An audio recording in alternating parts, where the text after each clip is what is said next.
Okay, let's unpack this. Today, we are undertaking a deep dive into the very foundation of what constitutes professional leadership. We're taking the comprehensive, foundational principles laid out in military doctrine Hmm. and smashing them, maybe, against the high-stakes reality of organizational transformation out on the street. That's exactly right. Our intellectual anchor for this deep dive is definitely the bedrock of professional military leadership. We're specifically drawing from the current revision of Army Doctrine Publication 622, Army Leadership and the Profession. Right. And that includes the Essential Change 2 update from February 2025. Yeah. This document, well, it carefully defines what a leader must be, know, and do. But we aren't just going to let these concepts linger in the theoretical space, are we? No, definitely not. Our goal, really, for you, the learner, is to see how these dense principles actually translate into action. So we're contrasting this doctrine directly with the, let's say, the brutal realities of large-scale organizational change. Yeah, the messy stuff. Exactly. We'll examine that pivotal case study of William Bratton's transformation of the New York Police Department back in the 1990s. A huge undertaking. And we'll weave in those powerful psychological principles of transformation outlined in the article, Change or Die. So the central mission here is really synthesis. It's about connecting these enduring attributes and competencies that they're literally the whole leader requirements model and understanding how they produce tangible results, especially, when you're facing intense, deep-seated institutional resistance. Right. The challenge for any leader, military or civilian, is figuring out how to successfully move from, let's say, high-minded foundational doctrine Theory. to radical, messy, and often necessary transformation in practice. Okay, let's start with the doctrine itself then. Army Doctrine Publication 622. It really sets the stage by defining an Army leader not just by rank, but by influence. That's a key point. It says an Army leader is anyone who, by virtue of an assumed role or assigned responsibility, inspires and influences people. By providing purpose, direction, and motivation to accomplish the mission, and importantly, improve the organization. And what's immediately critical here, and often kind of misunderstood, is the document's stress on the dual nature of the Army. Dual nature. How so? Well, it's simultaneously a military department of the government and a trusted military profession. Okay. This distinction is crucial because the Army has to reconcile the short-term demands of policy, that's the government department aspect, with the long-term ethical commitment to the nation. That's the profession aspect. That concept of trust, then, it really becomes the ultimate currency, doesn't it? Absolutely fundamental. The American people grant the Army its autonomy, the freedom to manage its own expertise and ethical standards based solely on their trust and confidence in it as an ethical profession. And that's precisely where the moral foundation steps in. The document defines the Army ethic Okay. as the set of enduring moral principles, values, beliefs, and laws that guide the profession and fundamentally create that culture of trust we just talked about. So it's the heart of the identity. It is the heart of the Army's professional identity, yes. And the Army ethic reinforces three essential characteristics that define the profession: honorable service, military expertise, and stewardship. Okay, let's break those down a bit. What's the moral imperative behind, say, honorable service? Honorable service is the absolute support and defense of the Constitution, the American people, and the national interest.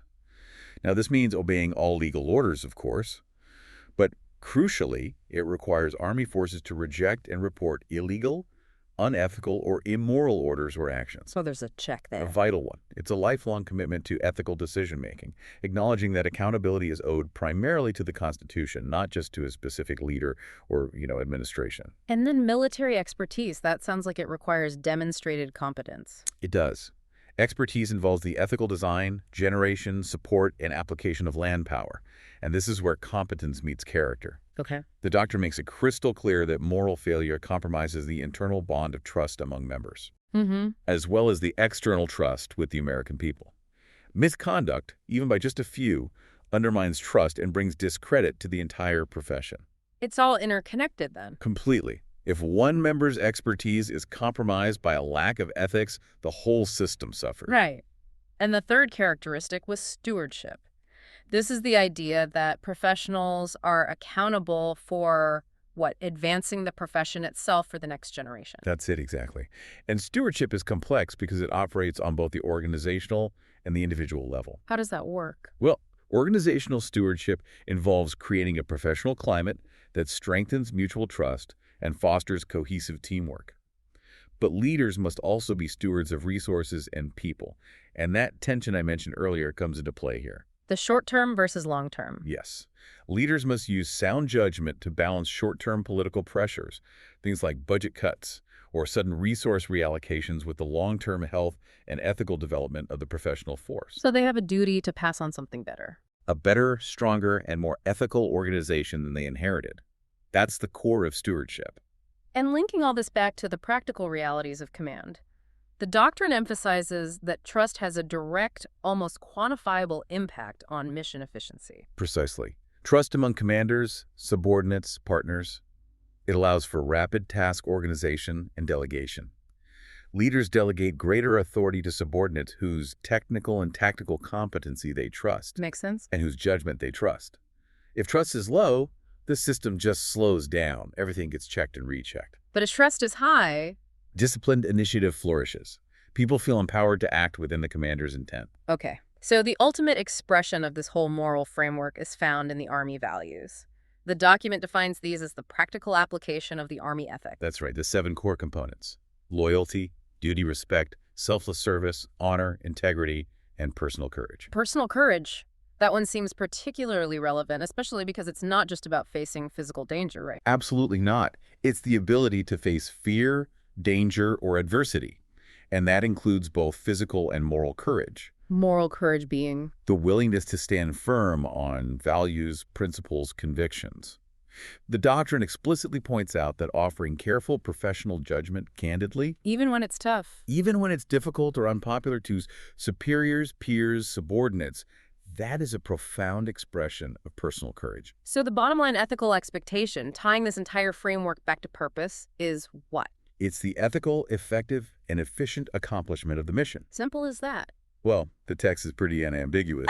It states, without leadership, there's no profession, only bureaucracy. Wow, okay. That statement, only bureaucracy, that's actually a perfect transition, because overcoming bureaucracy and driving change requires leaders who possess certain internal qualities. Exactly. Innate qualities, or at least developed ones. So let's move from the moral foundation to the leader requirements model, which defines what a leader must be, know, and do. The core framework. We'll start with the attributes, the core of being, which are grouped into character, presence, and intellect. Character is the leader's moral compass. It's manifested through discipline and self-discipline, that ability to choose the harder right over the easier wrong. And the doctrine uses some really powerful historical examples to demonstrate this. The story of Captain Humbert R. Versace during his Vietnam captivity, that's just, well, heartbreakingly resonant. It really is the ultimate test of character, isn't it? Captain Versace was a prisoner of war who continuously resisted his captors. He attempted escape 4 times. Incredible. And crucially, he assumed the position of senior prisoner and constantly demanded that his captors treat them according to the Geneva Convention. He resisted loudly and influent Vietnamese and French, so local villagers could hear and know that Americans were resisting. Wow, so he was projecting strength even then. Exactly. This strength, commitment, and character, maintained under extreme physical duress, made him an indispensable role model for his fellow prisoners. That's moral courage, projecting strength externally, even when stripped of all material power. It takes tremendous character to maintain integrity under fire like that. But how does a leader project that internal strength externally in maybe less extreme situations? That brings us to presence, right? Yeah. Which is much more than just showing up. Much more. The elements listed are military and professional bearing, fitness, confidence, and resilience. Right. Professional bearing involves projecting that commanding image of authority and calmness under pressure. Fitness is really the cornerstone of combat readiness. And critically, poor physical fitness multiplies the effects of stress. It compromises leaders' mental and emotional fitness. So if you're physically drained, you can't be expected to maintain the necessary mental agility or sound judgment required in complex situations. It all connects. And then there's confidence, which the doctrine warns must be carefully tempered. Oh, absolutely. Confidence is vital. It's that faith in one's ability to take action, make decisions. But if that confidence isn't checked by humility, the leader risks dangerous arrogance or, hubris. And how does the doctrine define humility here? Simply as the absence of arrogance. It allows a leader to be a willing learner, to accept responsibility when things go wrong, and maintain accurate self-awareness. And if that balance is off, you risk undermining the very trust you're supposed to be building. That's the core tension, isn't it? Too much humility can be misinterpreted as timidity, passivity, maybe blind obedience. Signaling weakness. Right. Signaling a leader unwilling to take risks or make tough calls. But too little humility, or hubris, undermines followers' trust because it suggests the leader is unwilling to learn or accept critical feedback. So both extremes signal a critical lack of self-awareness. They do. It's a fine balance. Okay. So character and presence cover the B. Now let's dive into intellect, which is the know portion, the leader's brain power and knowledge. This includes mental agility, sound judgment, innovation, interpersonal tact, and expertise. Sound judgment is fundamental, as the doctrine reminds us, and it cites General of the Army Omar N. Bradley here. Oh, yeah. Judgment comes from experience, and experience comes from bad judgments. That's a good one. Experience has to be processed then. Exactly. Processed through reflection to become wisdom, not just rote repetition of past actions, good or bad. And mental agility. That sounds vital in today's rapidly changing environment. It is absolutely critical.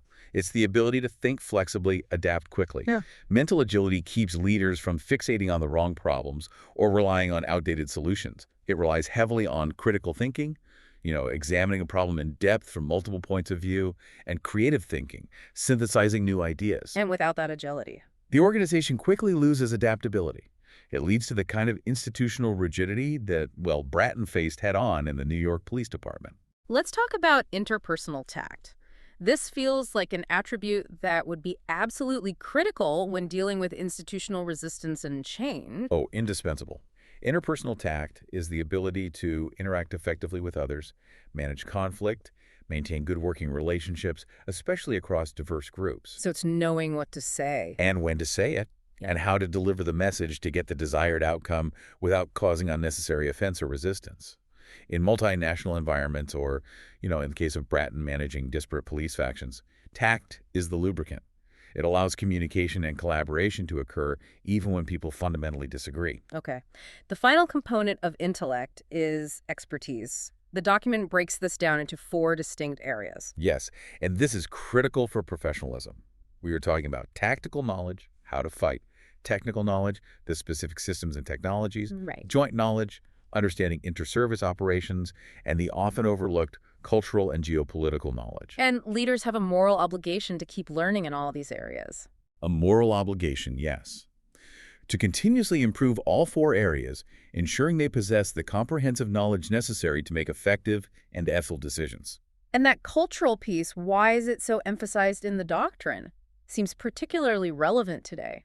Because mission success so often relies on cooperation. Leaders have to be mindful of cultural factors in, really, 3 contexts. Okay.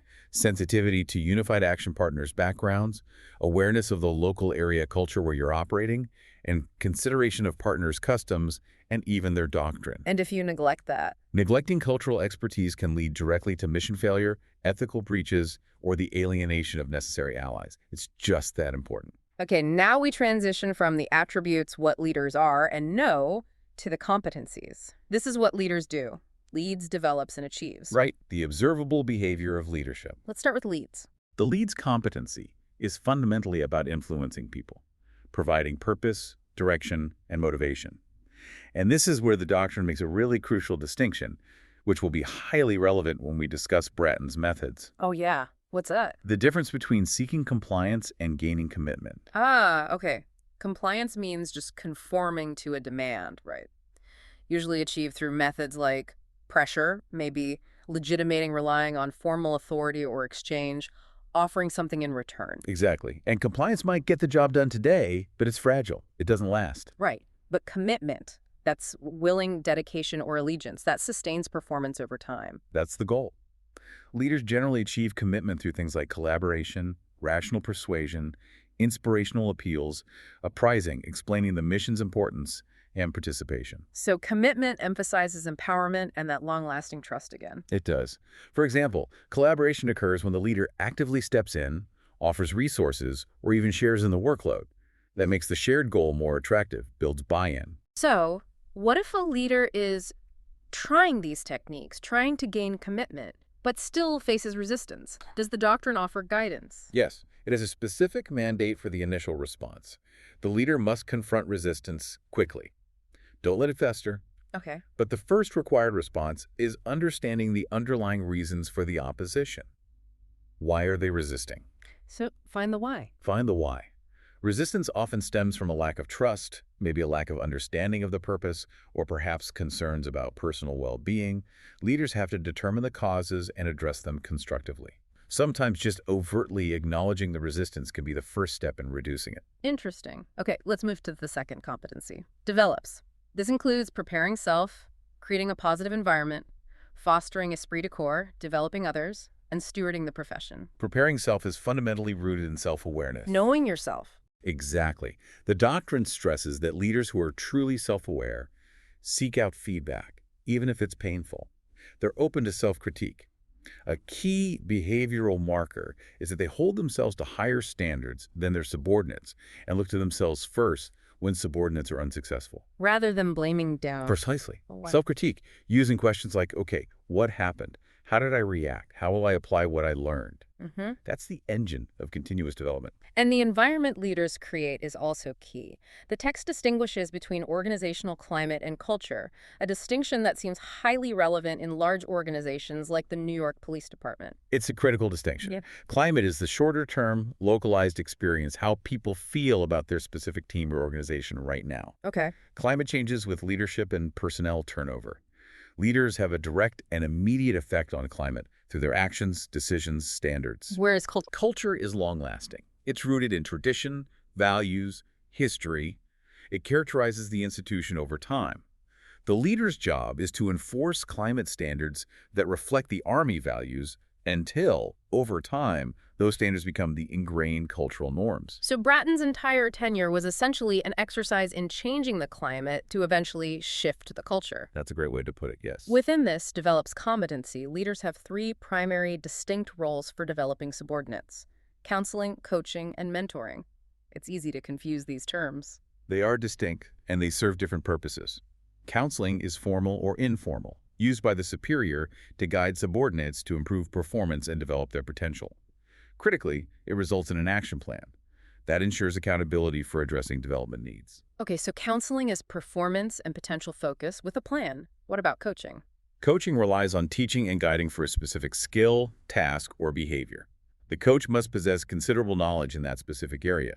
Think skill-specific development. Got it. And mentoring? Mentoring is different entirely. It's voluntary, a developmental relationship between someone with greater experience and someone with lesser experience. And it often occurs outside the direct chain of command. It focuses on long-term personal and professional growth, not necessarily immediate performance metrics. Right, more holistic maybe. Okay, the final competency is achieves, getting results. This is the practical accountability aspect. It is the primary purpose, isn't it? Accomplishing missions on time and to standard. The doctrine is explicit that this requires the right integration of tasks, roles, resources, priorities. And this is where the difficulty often arises, especially as leaders gain experience. Delegation. Why is proper delegation such a focus point in the doctrine? Seems straightforward. But it's often not done well. Failure to delegate, or delegating improperly, leads to organizational failure. When a leader refuses to delegate, they create bottlenecks, they burn out themselves, and crucially, they fail to develop subordinate leaders who need the experience of risk and responsibility. So it stifles growth. Completely. The leader's role is to ensure the task is accomplished, manage the resources, money, material, personnel, time, and provide oversight, not to complete the task personally. This responsibility for resource management is intrinsic to the ethical demands of stewardship we talked about earlier. Makes sense. And finally, to know if the organization is actually achieving results, continuous assessment is necessary. Continuous is the key word. Assessment is not just an after-action report. It occurs continually during planning, preparation, and execution. It requires reliable and valid information. Accurate assessment is key to making necessary on-the-spot adjustments to keep tasks and missions on track. And it feeds back into development. Exactly. It's also fundamental to developing subordinate leadership and improving training management. It's a cycle. Okay, here's where we shift from theory to, well, the friction of reality. Where the rubber meets the road. Exactly. We've meticulously laid out the high-minded doctrine of leadership. Now let's see what happens when those concepts collide with reality. In the case of William Bratton and the New York Police Department in the 1990s, an organization just rife with institutional resistance. And the challenge Bratton faced was, well, monumental. Crime was rampant, the rate was rising, previous reforms had utterly failed.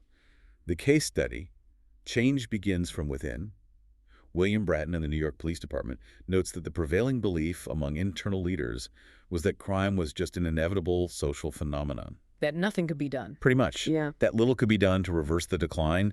They had adopted this lost cause frame, and the New York Police Department itself was highly stovepiped. Meaning communication and accountability were locked in silos. Exactly. Creating numerous internal fiefdoms, all resistant to outside interference.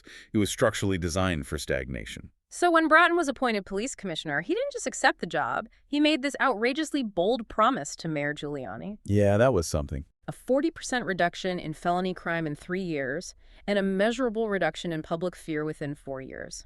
Many criminologists viewed those goals as, well, untenable professional suicide, basically. Right, and this immediately demonstrates the intersection of several leader attributes we discussed. His confidence, clearly. Absolutely. Coupled with moral courage to set such high-stakes goals, using what the doctrine calls an inspirational appeal. That's the lead's competency. Okay. And his sound judgment, part of intellect, allowed him to correctly assess that the organization was failing due to internal stagnation, not external impossibility.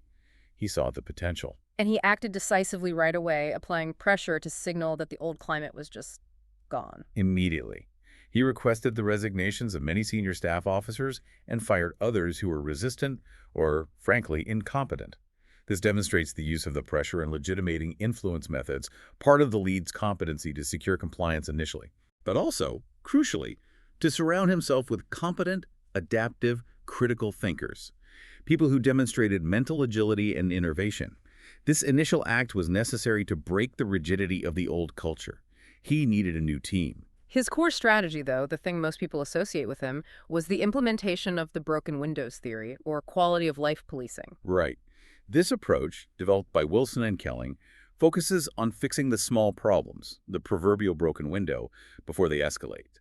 So this meant aggressively enforcing laws against quality of life crimes. Fare evasion, public drunkenness, aggressive panhandling. The idea being? The theory holds that a single unrepaired broken window signals that no one cares, thereby inviting more severe disorder and eventually serious crime. Address the small stuff to prevent the big stuff. Now, this strategy was highly controversial. Opponents equated it to racial profiling. How did Bratton counter this? He enforced a clear distinction. He insisted that quality of life policing was based on probable cause, meaning an officer had witnessed an actual crime, however minor, which is fundamentally different from stop-and-frisk practices based on suspicion alone. So grounding it in legality. Exactly. This distinction aligns directly with the demand in Army doctrine for leaders to act ethically and legally. That's honorable service even when executing tough mandates. Okay. And the ultimate tool for ensuring accountability and really driving that achieves competency was the implementation of CompStat, the computer statistics crime tracking system. CompStat was truly revolutionary for policing at the time. It evolved from simple crime maps pinned on a wall into this sophisticated system of accountability, and it directly addressed the New York Police Department's stovepiping issue we talked about. How did it do that? Through the weekly meetings. They were chaired by the chief of patrol, with the commissioner often sitting right across from the precinct commanders. It made it impossible for leaders to hide behind bureaucracy or siloed information. So they were put on the spot. Literally spotlighted, publicly held accountable for their precinct's results, good or bad, based on real-time, accurate data. No more hiding. But doesn't this intense public accountability risk fostering compliance just through fear, rather than the true commitment that the doctrine emphasizes? That's a critical question and a valid concern. The system was inherently high pressure, no doubt about it. But Bratton, arguably, mitigated the risk of pure fear by marrying the accountability to genuine professional development and empowerment. How so? The commanders were given the authority, the resources, and crucially, the expectation to solve the problems in their sector. They were empowered to act. It wasn't just pressure, it was responsibility. So if they failed? They were replaced with those who could achieve the mission. The fact that the source material notes 2/3 of the 76 precinct commanders were replaced within a year, That highlights that Bratton demanded adherence to the achieves competency. He was changing the climate Radically. to one of performance, not one of excuse-making. Beyond performance, though, Bratton also prioritized stewardship and rebuilding internal trust, especially after the department suffered severe credibility loss due to corruption scandals. Absolutely vital. The case study highlights his response to the 30th Precinct scandal, where several officers were arrested for some pretty serious illegal and unethical conduct. A direct threat to the profession. A direct threat to military expertise, honorable service, everything. Bratton publicly addressed the situation. He lamented that more officers hadn't come forward, but stated the department was committed to seeking out those who brought discredit upon it. And later, he publicly retired the shields of those arrested, avowing, "These shields will never be worn by a New York cop again." Wow, that's a profound symbolic act of stewardship, isn't it? Sending a clear message to future generations of officers about standards. It really is. Yeah. His goal, as stated, was to develop internal constraints in officers, that sense of professional self-discipline, the Army ethic in action, so they would make the right ethical decisions out of respect for themselves and the New York Police Department, rather than simply out of fear of punishment. Building commitment, not just compliance. Exactly. And the result? Felony crime fell 39% in under 2 years, and public confidence soared from a low of 37% up to 73%. The results were undeniable. Now, if we connect Bratton's success to the broader psychological requirements of deep organizational change, we find some really powerful alignment with the lessons from that article, Change or Die. Right. That article emphasizes that organizational transformation requires leaders to successfully introduce a new narrative, essentially getting people to exchange one way of seeing the world, one frame for another. That's it, precisely. Cognitive scientist George Lakoff explains that our minds rely on these frames mental structures that shape perception, not just on facts alone. Bratton understood this instinctively, it seems. He had to change the New York Police Department's frame from that lost cause narrative, rife with internal friction, To what? to a team that could win and was professionally obligated to do so. This required appealing to their core professional identity, much like the Army ethic appeals to honorable service and expertise. And changing these deep-seated frames requires powerful emotional energy, doesn't it? Not just policy memos or new org charts. Exactly. Facts aren't enough. The case of Louis D. Gerstner Jr.'s turnaround of international business machines mentioned in the article shows this. Gerstner realized his technical strategy wasn't enough. He needed a powerful emotional appeal to, as he put it, shake them out of their depressed stupor. And Bratton achieved this how? By making those bold, high-stakes public promises about crime reduction. It compelled the entire organization to either step up or step out. It created that necessary emotional energy. And for this shift to be successful and build momentum, you need to show progress quickly. That sounds like John Kotter's concept of short-term wins. Bratton's aggressive initial crime reduction targets function perfectly as those short-term wins. They nourished faith in the change effort, they emotionally rewarded the hard workers who were buying in, and they built momentum, which is absolutely vital when you're fighting deep institutional skepticism.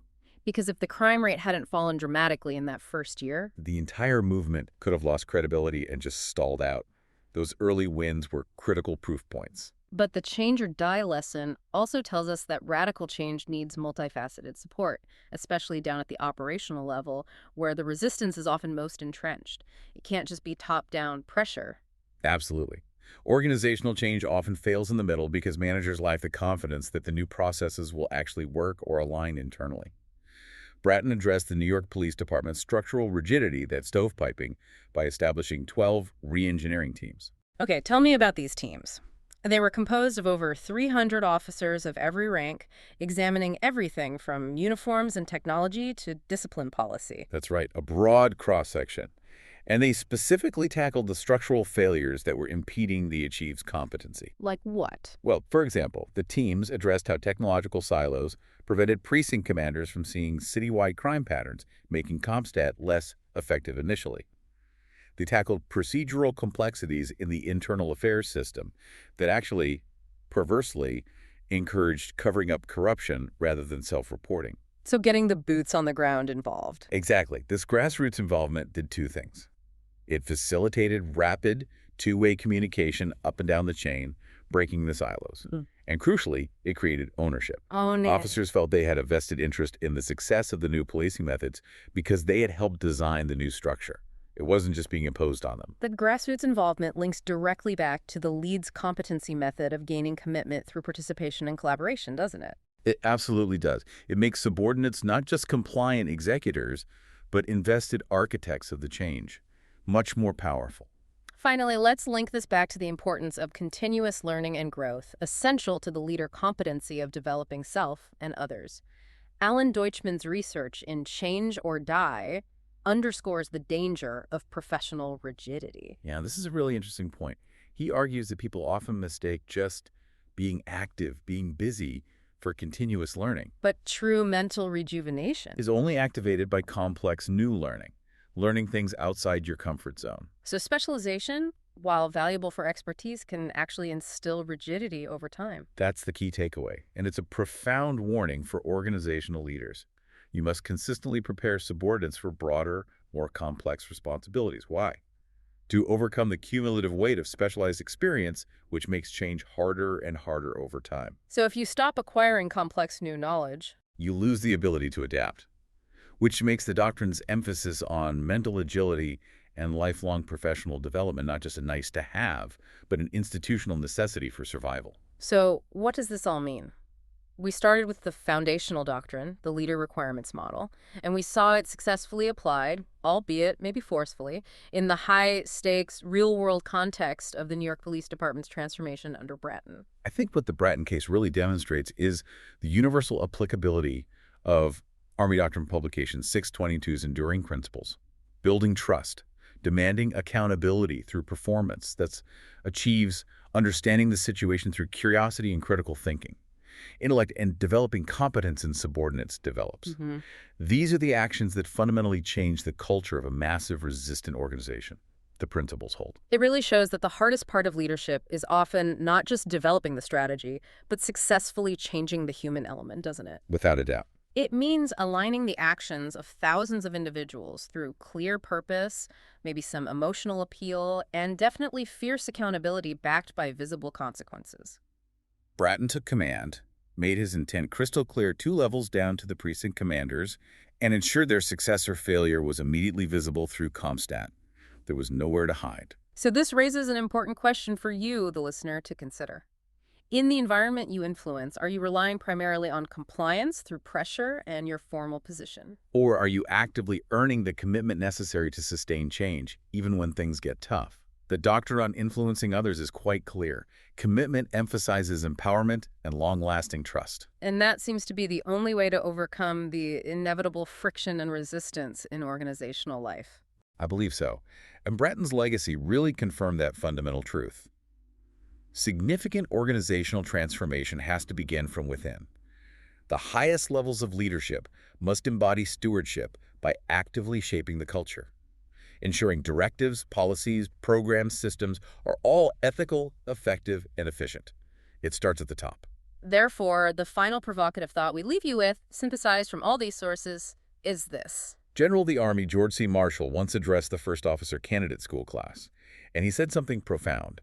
He said, "The truly great leader overcomes all difficulties, and campaigns and battles are nothing but a long series of difficulties to overcome." So the question for you is, Are you preparing yourself and your organization for those inevitable difficulties? Are you investing in the trust and commitment that allows for true, sustainable change?